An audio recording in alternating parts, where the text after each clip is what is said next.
Vigar, the ornaments coming in, and also Jinx is just better than Aphelios when it comes to that super late game. So I see more of a mid-game spike coming in from J-Team and more of a hyper late-game spike for the side of Beyond Gaming. Would you agree with that assessment? Yeah, for J-Team, it's about more of that mid-game, right? Because of the Philios, he's going to get outranged, and it's very difficult for him to navigate the Veigar cage as well. So, headed into the last game of this series, Beyond Gaming, with a lot of scaling. You also have to factor in those ornaments towards the late game as well. And J-Team getting trademark champions, though, right? Kongria gets his Viego, and Lil V, his trademark champion of this split so far, has been the Philios. Now, I do want to ask you a little bit about these lanes, because I'll be honest, I don't think I've seen a Renata versus Yuumi lane. What's going to happen here in the bot? Can you illuminate for us how you think this 2v2 is going to go? I don't think it plays out very well for the Yuumi, because the early levels coming in from a Guardian Renata as well, very, very dominating in lane. And when you only have to focus on hooking one target, if you get the handshake, it's very easy to hold on to the handshake, allow the Jinx traps to come out, and yoink them straight into that. So it's very easy to chain CC a target, and this is exactly what Wako and Kino have been playing towards the entire series, right? It's about dominating the 2v2. Yeah, exactly. We have seen twice already Beyond Gaming able to get just straight up 2v2 kills in the early game, and now we have both junglers moving down to this lane, so it looks like things might be starting up fairly early on. We do have old topside starts for both, and we have them heading down slightly. On the other lanes, don't expect much to really happen here in the top. Wet noodle fight for sure, but Driver does find the early level 2, goes in for some grasp procs, does have the extra sustain, and wow, that's a great 300 plus HP trade coming in from Driver. Very well done.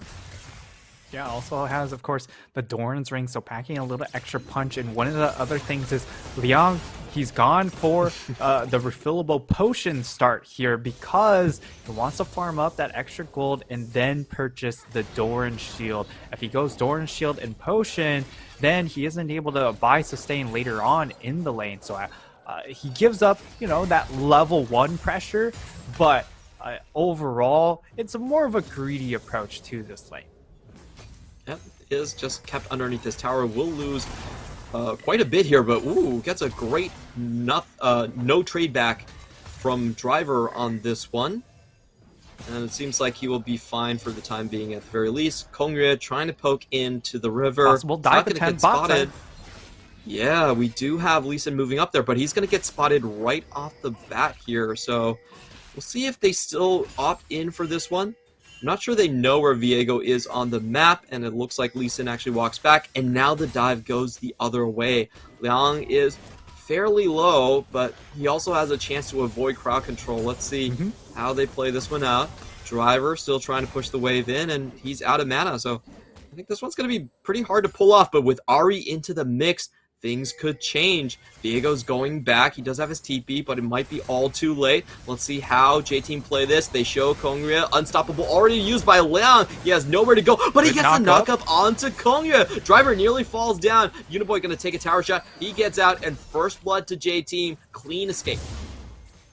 And Minji also has to expend the teleport. Yes, he was going back to lane regardless, so it's not too consequential for him in particular, but it certainly is a bit of a misunderstanding of what J-Team could do in that moment. Liang ends up dropping, and first blood goes into the hands of J-Team. Great start for them, as it also goes into the hands of Uniboy. So in a bit of a counter matchup against the Veigar, getting that extra 300 gold advantage is going to help out considerably. For sure, and I have to heap praise onto Uniboy throughout this series. Every single game, he's had a good start. The last game as well, he started out 3-0-2, I believe, with the Medjais to snowball into the middle of the game. He's been the most consistent factor on the side of J-Team, and I really want to I honestly want to see him have a game where he's able to snowball that lead from start to finish. That has been a little bit lacking this series, to be completely honest. I think we saw a bit in the Syndra one and the LeBlanc game, but not the further one. So see what Uniboy can do right here. Minji doesn't really have that much of a great time against the Ahri, and I do want to point out that he does have the Predator on this back, so we could be seeing some roaming coming in from the mid lane, especially if Husha is willing to help him out here. Driver taking a bad trade in the top side. We do have a bit of damage being put down here by Kino. So let's see if Beyond Gaming decide to start this one up directly. They are in a lot of pressure though, so you can just get the vision and back out. Yeah, and Liang could look for a trade. He's level 6! That's level 6. In comes the trade. He gets the knockup. That's the auto attack, but Driver's not falling down just yet. The last tick of the Bellows Breath does secure the kill. So 1-1 apiece. Leon gets his revenge, and that's also going to prompt some fights to start in the bottom side here. Viego does have the inside track, and he is, I believe, spotted out here. So not much going to happen here on the side of JT.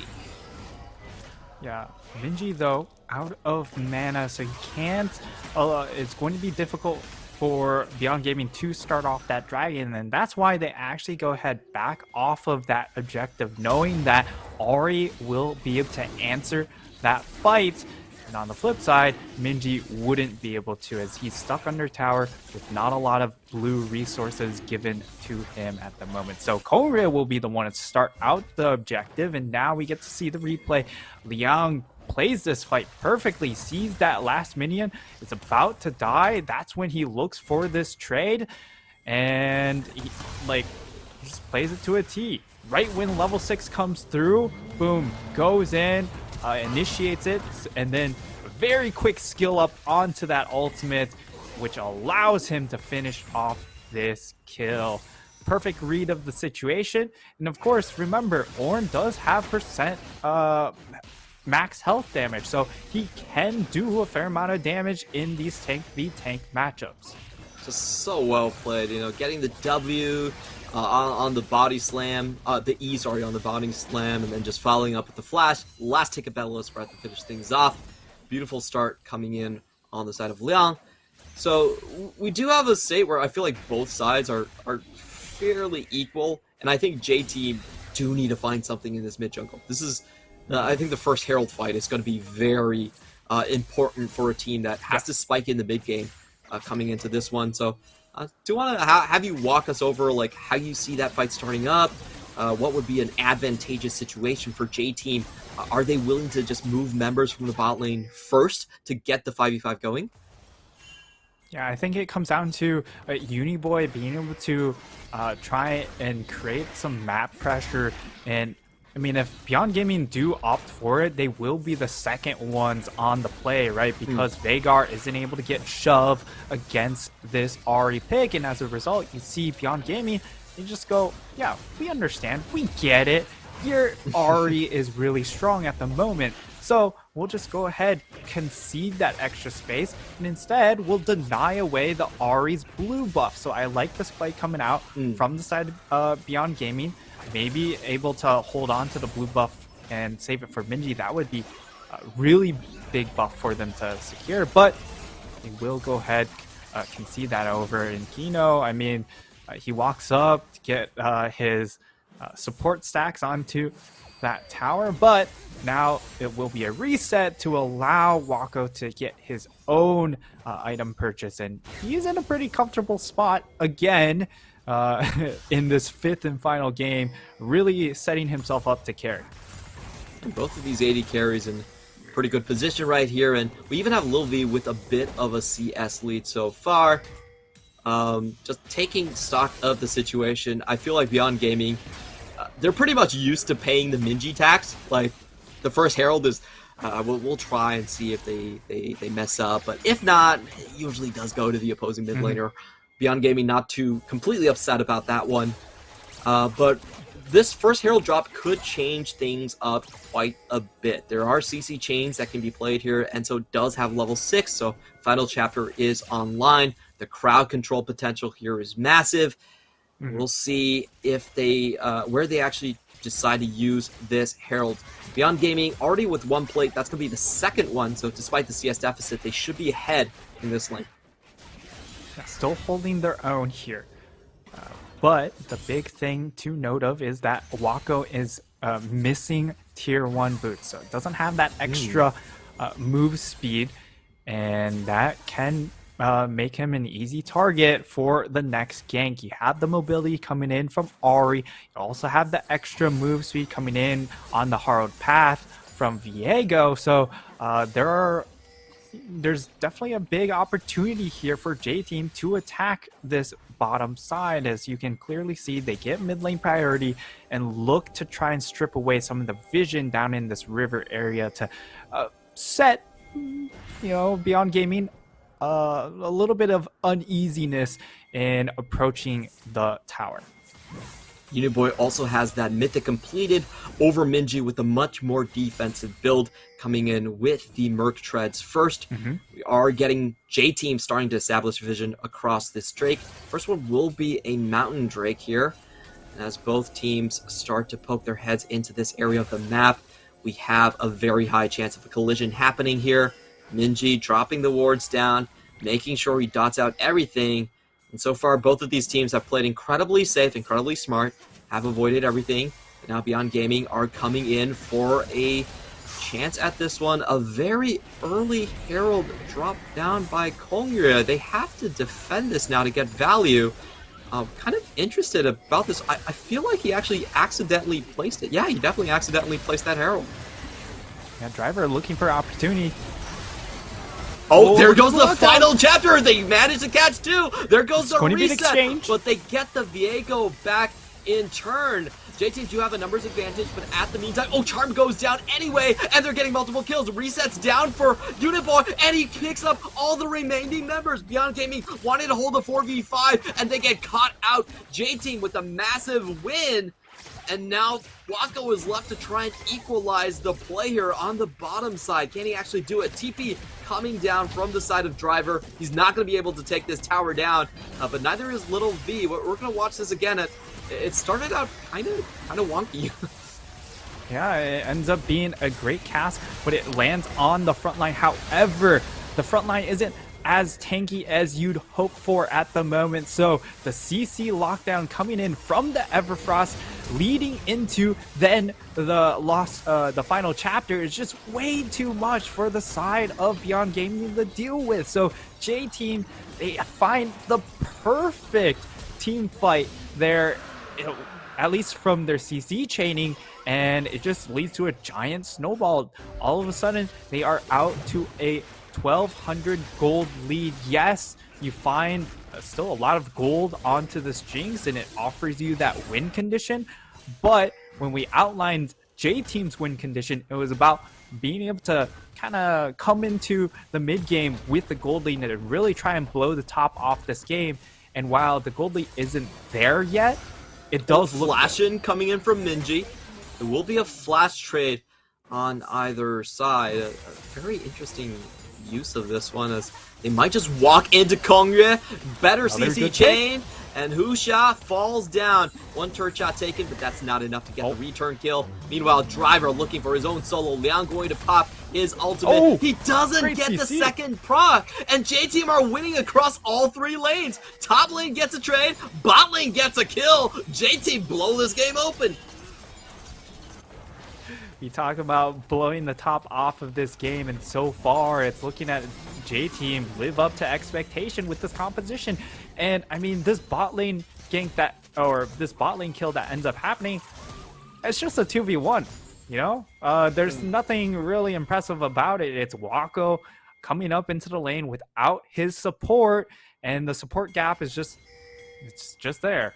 Kino's actually there for this fight, which, okay, that makes it probably even worse, but handshake misses, and Lil V just feels really empowered to step up. And Crescendo, so much extra damage means that you just blast the Jinx in the face. Very easy kill here, and if you look at Enso, he's getting massive. That's a mythic already completed. Lots of sustain right here. Yeah, this is the J team we expected to see, the lane dominant J team, and once again, Uniboy is pretty happy. He's not going to go for Majai's this time. I think he's learned his lesson about how finicky these series can be. Going to go for the Zanyas right away, and they're going to start on this second Herald fight. They're up 5 kills, about 4,000 gold, and doesn't look like Beyond Gaming can even contest. Yeah, and I think it's also about the game 5, right?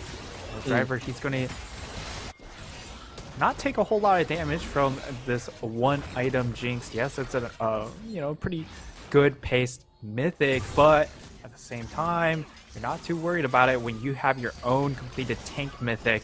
It's just a much bigger difference at this point in time. But J team really pressuring 2 lanes, whereas Beyond Gaming are only playing through 1. Yeah, only the bot lane so far having agency for Beyond Gaming. In the flip side, J team able to take down 2 towers plus drop a Herald. Once again, Leon's going to find it difficult to defend against this one. He will clear out the wave here, gets hit by the charm, but will take down the Herald in the very end.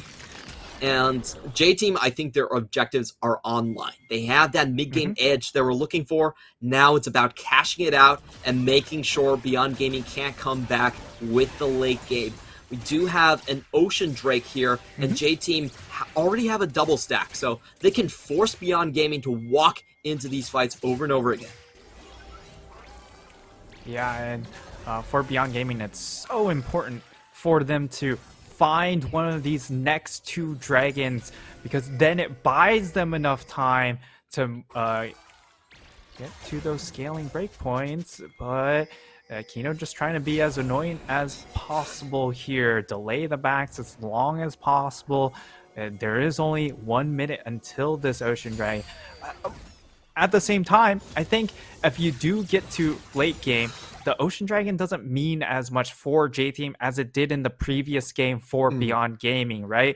After they secure that, they have the additional regen to deal with some of the poke. In this game, you have the extended DPS coming in from a Jinx and a Veigar to burst through and really invalidate the healing coming in from Ocean. But again, they have to be able to buy time for that scaling to actually come online. Oh, here is Wako J team's alone. opportunity to try and catch out Wako. They put some damage on him, but nothing decisive enough, and this is the big Drake fight that we're all talking about. As you mentioned, Beyond Gaming, they are in a pretty big deficit, so there is some logic to letting things go and not giving J team their win condition, but they're definitely going to make an attempt here. Let's see how they position as J team are the ones charging up onto the ramp. Oh, we have a stun down onto Uniboy, and he's just gone. Viger Massive. deletes him from the game. J team, they walk up onto Lil this V. one. Wako stays alive. Lots of damage from Little V, but they're staying That's the alive first for reset. now. The chase down might still be coming in, though. Event Horizon goes down. Driver with the knockup That's a finds second. 2. They get Renata. Minji now has to run away. He knows he's a dead man. Walks back into the team fight, and that's another kill for Aphelios. It started out strong for Beyond Gaming, but J team come roaring back with the counter Kongyue on the punch. flank. And now Kongyue is gonna find the burst damage. He takes down the Ornn, and he's going for more. This is the best Viego play we've seen. He's gonna go in, but Wako still staying around. Can he 2 get the more shutdown? auto attacks. He gets the zoomies, and he's going to get out alive. Oh, teleport in. This is only 19 minutes into the game. They're already bringing in that mid teleport coming in from Uniboy. They smell blood in the water. They're going to take that second tier 2 in the mid lane, and now they rotate over for their 3rd dragon. That's going to push them onto Soul Point, but Beyond Gaming, they still want to fight for this objective. Oh, this is going to come down to Another the teleport. wire. Minji trying to dodge around. The Drake going does for the go fight. over to J team. Beyond Gaming trying to pick up the kills right here. They find Driver, the tank, and it looks Sacrifice. like he will be the sacrificial lamb, but can Beyond Gaming get more? It's not really completely It's not worthwhile. time. Yeah, for what they've thrown out here. They're looking for the mid lane tower, but Uniboy is there to defend, and he packs a lot of damage, so I doubt if they can find even more off of this one. There's only one person here, so they will get the objective as well. Well, pretty good play by Beyond Gaming, all said and done, as they do get the objective bounty and bring this in to at least within 4,000 gold. Yeah, and it started out so well, right? They find the chain CC onto Uniboy, instantly blow him up, but unfortunately, they just used too many cooldowns, and Lil V finds a perfect ultimate with the Infernum Moonlight Vigil, and it just blasts BYG to pieces. And that's where the chase is on. You, of course, have Diego with his infinite dash potential with the ult resets. And that's just kind of how the dominoes fall. And once again, we get to see Kongre. He chases after Liang. Liang misplays it. He dashes straight into the event horizon. And that leads to a reset kill. And Kongre, unfortunately, doesn't get this final kill, but also able to stay alive to prevent the bounty gold for going on to Jinx, which is the main win condition for the side of Beyond Gaming. Yeah, very well done there. Gets the flash at the very end from Wako, so definitely a worthwhile attempt. And I gotta say, that fight was, you forgot about me. J-Team Little V just pops out of nowhere and obliterates your team. He might be down, but he ain't out. And now we do see JT making a strong play for the Baron. They do have, I think, quite a decided lead, especially if you look at the sustained potential they have right now. There's still not a lot of anti-heal coming out on the side of Beyond Gaming just yet. And they're setting up for this vision advantage, slowly creeping up to enemy lines. We have a couple of members we have to pay close attention to. Driver could just bring Wako into the enemy team at a moment's notice with that explosive cask. J-Team are playing things very tight to the Baron, keeping things dark, keeping Beyond Gaming guessing. Beyond Gaming, you can see the question mark things. They're not confident on where they actually are. They're going to push the wave in before venturing in. J-Team have great opportunities to find ganks. Kongre is going in. They find Kino stun, goes down. A lot of damage onto Driver. The ultimate is forced to get used. Berserk goes down. Driver taken down, nearly dead. But Uniboy hops in. Husha still alive for now, but he goes down. Little V gets the first kill. Uniboy gets the reset, and they're hunting for Beyond Gaming members. Minji has to flash out. Wako is going to dodge out, but just barely on the charm. That would have been the Baron for sure. J-Team don't lose a single member. They find two, and now they go for Baron. Yeah, and it might not just be a Baron. If the side of Beyond Gaming want to try and contest, they could just easily turn for the fight with this large numbers advantage. And you can see Beyond Gaming, they understand that. So that's why they're just going to run straight mid, try and get what they can. But unfortunately, J-Team are the ones to come out massively in this trade here. They find the picks, they find the Baron, and now they are on the fast track to possibly winning this series. What a beautiful chain of events coming in from J-Team, and I really feel like Kino is much more used to playing with tank supports. He can't really be in that position as a enchanter like Renata. Gets caught out, gets killed, and now Driver's trying to keep people isolated. Will he find an interruption? Ooh, nearly gets it, but no cigar right there. We are going to get a bit of a reset into that game. Let's see that play again, coming in from Kongre and cutting off the team. It was somewhat well played, as well as Kino could play that, given the fact that he did get caught out, throws out the ultimate to buy as much time. But, I mean, as a result, they used their two big ticket ultimates to disengage, right? They have to use the Ornn ult as well as the Renata hostile takeover. And when those two area control ultimates are gone, it gives you so much free reign as the Ahri and as the Philios to move forward aggressively with your ultimate or with the Gale Force. This is going to be a critical fight for Beyond Gaming if they want to hold on to this series. We have Kongre coming in, basically unkillable. He has had Yuumi support this entire time, and that's a heal and an extra exhaust. Let's see if Uniboy can find anyone. Kongre is going to get started up onto... Uniboy is spotted out. Husha going in, but he can't find the kickback. They're just going to take him out immediately as the fight starts. Beyond Gaming on the wrong side of the map. They're going to get charged down onto Berserk onto the ramp, but it doesn't matter. Still full HP bars on Little V. Driver now pushing in. He wants Wako and his life right here. Uniboy going to try and kite this one out. Wako with the flash, with the ultimate, but it's not enough. That's going to be 4 members down for Beyond Gaming, and J-Team want to eliminate them time from the postseason. They're going to pick up the Ocean Soul and march onto the base. The game time is still very short, so Beyond Gaming will have a chance to come back and defend this one. But if they drop anyone, that's it. That's going to be GG here. Can they hold this? Yeah, still 17 seconds on to Wako. They won't lose the game off of this just because there's so many structures left for J-Team to remove before the Nexus is even exposed. But it's still a very large gold swing. And the key point is the fact that Wako had to expend both of his summoners in a very losing effort. There was no chance he was going to actually be able to pull that fight out, but now Minji able to find one catch. Can they get an actual kill off of it? Doesn't look like it. And now the tables are turned. Gonna get knocked back. What a find by Driver. The mid laner is dead. Uniboy comes in with the flash. Everfrost onto Dukito, nearly being taken down. They trade the mid laner for the support, but Corey is still alive. He could just finish off the entire team into the back line. Wako's down. Goodbye, Husha. Now left. Double kill, and J-Team are gonna secure this one. What a massive play from the Takey front line. Driver with a statement game is gonna shut down Beyond Gaming.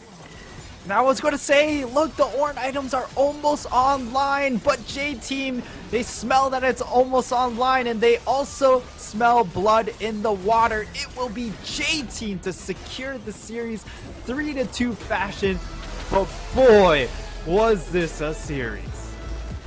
It was so back and forth, so many good plays from both sides, but at the end of the day, J-Team come up with a much better mid-jungle performance. Once again, Ari getting off to the races with a 3-kill start, and this time, I think a key factor is Little V gets his redemption. He wins his lane straight up, and they snowball up to 5 takedowns into the bot lane before anything is given over to the side of Wako. This is the first time this has happened this series, and they run with it. And you could see what Beyond Gaming was trying to do, right? They put all their eggs into the Wako basket, but the Jinx just takes a little bit too long to get online in this particular game, and they weren't able to come up with the early game plays to slow this game down. So J-Team, they just take the bull by the horns, and they just sprinted to the finish line. Beautiful game from J-Team. It took a while for them to figure things out, but Game 5, definitely the most convincing game that we had in this series. This team will now continue their journey throughout the lower bracket. If they want to take the championship, they still have 3 best-of-5 series that they need to take down. So 9 wins is going to be their path, but they keep that hope alive. J-Team